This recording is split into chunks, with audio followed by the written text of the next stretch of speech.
Secular Numinous. This is a response to your video, the Desteni Ascension. And here you're speaking about your understanding of the equal money system, your perception of the equal money system. And you speak here about, I'm going to quote here. Let's see. Let's say that there are these distribution points, right, with regard to distribution of food, for instance. Different places where rations are handed out to different people. Let's say I accept my rations, I accept the distribution system, but I forgo consumption. Like, let's say I defer a certain amount and consume half of the average amount of goods handed out. And that means I have an accumulation of goods at my disposal. And so with these goods, I take them to people who are in a closer area to me, people who say, let's say, I don't want to have to travel to these distribution places, I could just get them for a slightly higher price from me. I am doing them a favor, I am saving them travel costs, for instance. Alright, so how is that abuse, me making it easier for them? Secular Numinist, you need to go and investigate the basic principles of how value is defined and placed and applied within an equal money system. Because here you're indicating in your statements that you're still perceiving the equal money system to be placing value in money. Because when value is placed in money, then you can like accumulate money and then you'll have more value, making a profit.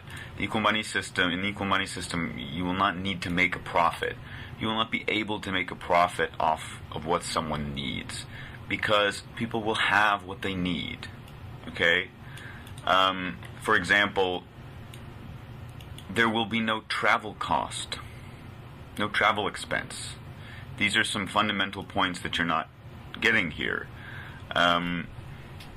We do not have to have the world set up in such a way where you have to pay money to travel or to do anything.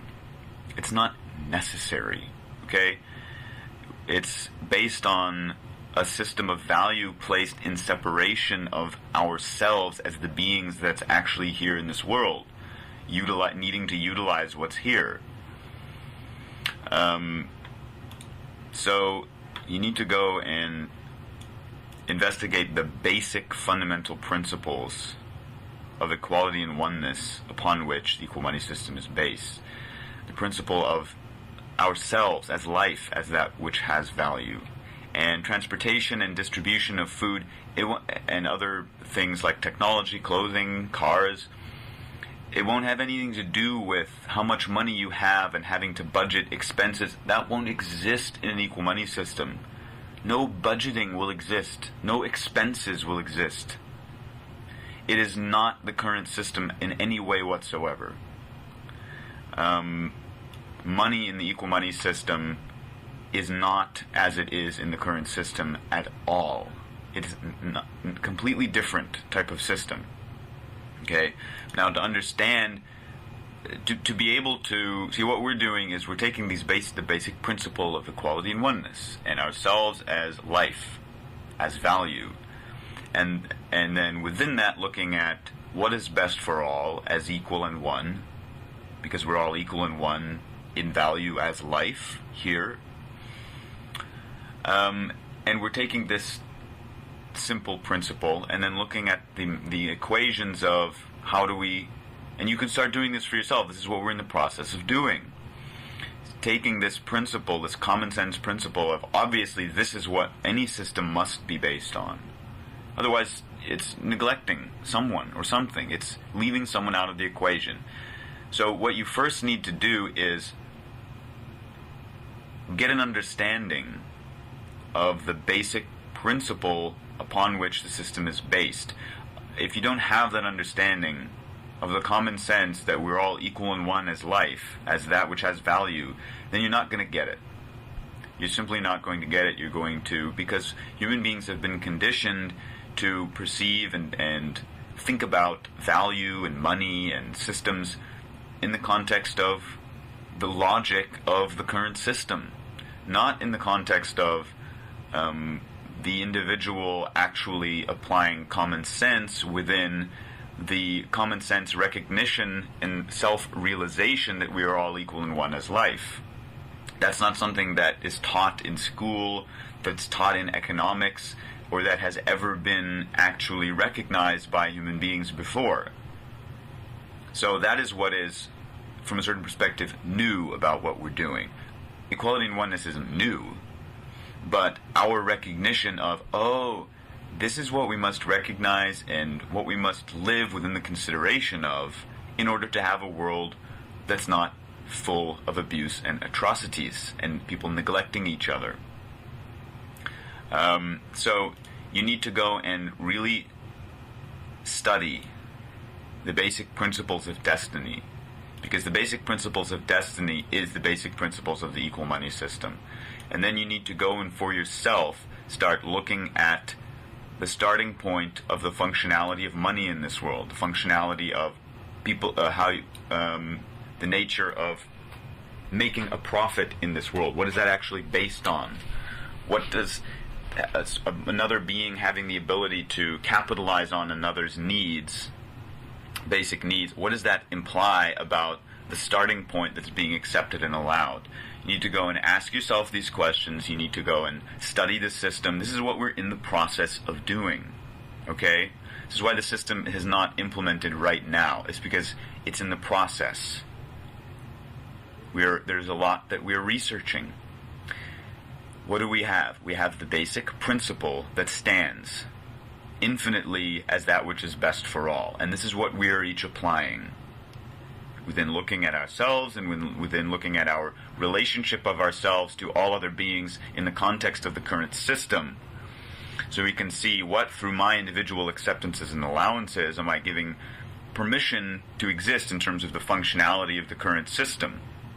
And then all of the circumstances and events that are an outflow of the current system, which I would be supporting through my individual acceptances and allowances, such as poverty, starvation, all other forms of inequality in this world, of the abuse of labor, exploiting people's unfortunate circumstances in order to abuse their labor so that a few can make profit. All right, that is, for instance, the idea of liberty that a lot of people have. I must have the liberty to exploit other beings so that I can make a profit.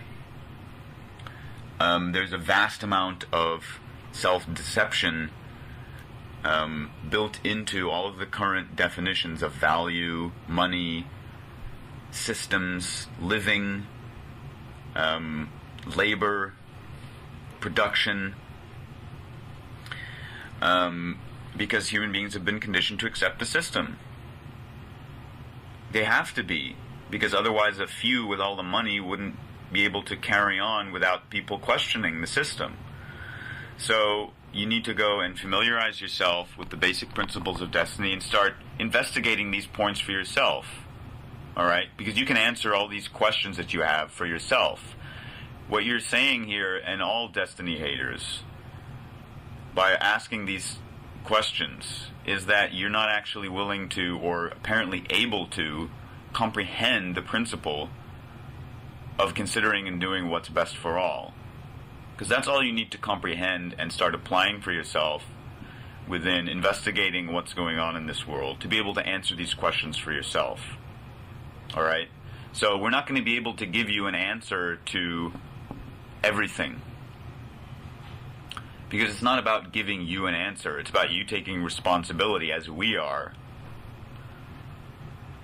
to look at yourself and hold yourself accountable for who you are and what you support and the definitions that you're currently in acceptance of. So, for instance, in regard to your question here about basically would I be able to make a profit by offering goods to people at a slightly higher price so that they don't have to travel to a distribution center, a hypothetical distribution center. That's not how it's going to work. I mean, they won't have travel costs. The fact that you include this as part of your consideration of how you could potentially make a profit in an equal money system indicates that you're not understanding it at all. You're still looking at it in the context of a capitalist system, where the money is a resource placed separate from human beings that has value unto itself. That's not what the equal money system is, and that's not what money in the equal money system is. So when you say, all right, so how is that abuse? Me making it easier for them. Here you're just trying to manipulate to defend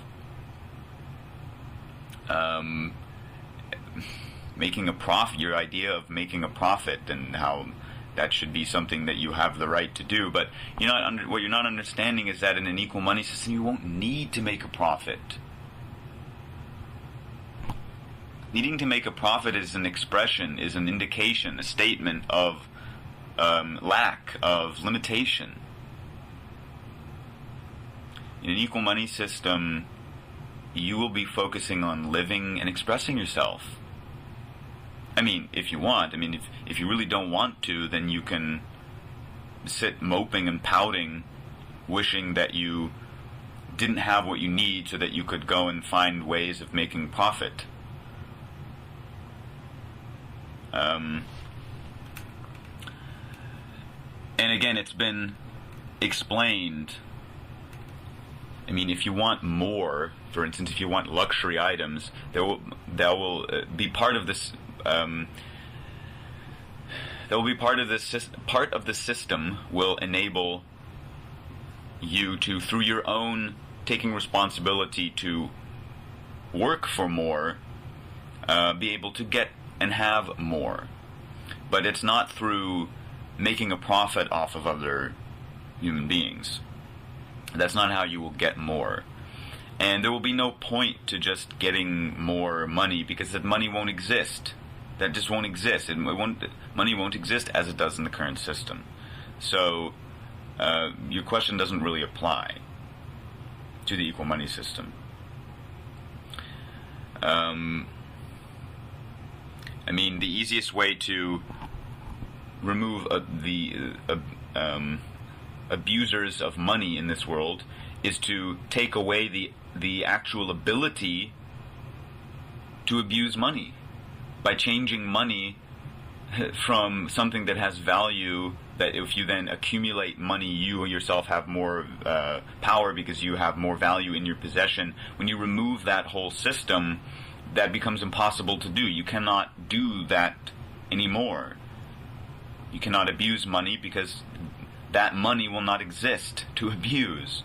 Alright, so go and do some more thorough research into the basic principles of value and equality and oneness as they're explained within the equal money system,